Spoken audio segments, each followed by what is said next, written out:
Hello guys, good morning. Coach Jury here and nandito po tayo ngayon sa Jollibee, Dasmariñas City, Cavite.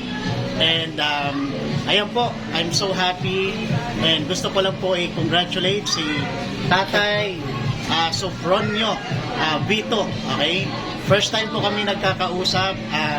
Isa po siyang tricycle driver po dito sa Dasmariñas City, Cavite sa may Kaliwa Market. Okay? And then nakausap ko po siya ngayon. Na-present ko po sa kanya yung economic financial empowerment. And then po nakita niya po ang pwedeng magbabago po sa buhay niya, sa mga anak niya. And then nag-decide po siya, okay, nang walang pag-aalinlangan. Kaya po hawak niya po kaagad ngayon yung subscribe niya, no? Si Tatay Apolonio po is 68 years old, Tatay, di ba? 67, okay? Ngayon po, pakinggan po natin. Okay, mag-68 na si Tatay. So ngayon po, papakinggan po natin bakit po siya nag-decide kaagad na walang patumpik-tumpik. Ayan, Tatay Apolonio. Sofronio. Ayan po. Ako po ay nag-decide gawa ng ang hanap buhay ko ay nag-tricycle ako. Ay medyo parang kulang pa natin kinikita. Kaya napag-isip-isip ko na mas maganda yung itinanggunin niya sa akin na ganito nararapat kahit ako senior na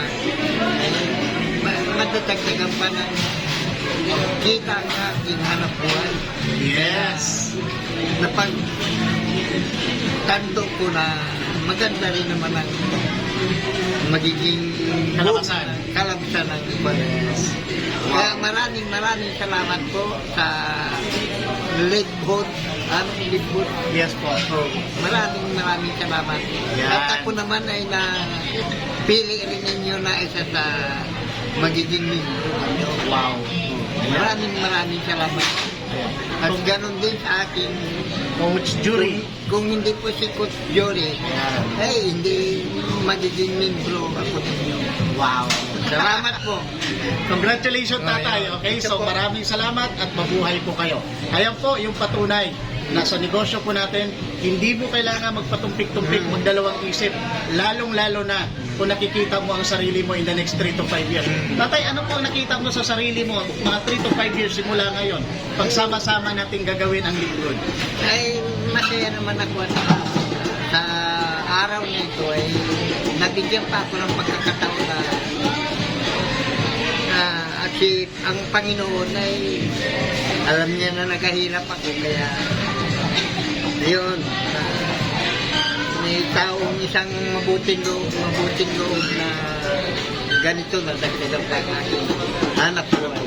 Wow. Maraming salamat. Congratulations, Tatay Sofronio, and mabuhay po kayo.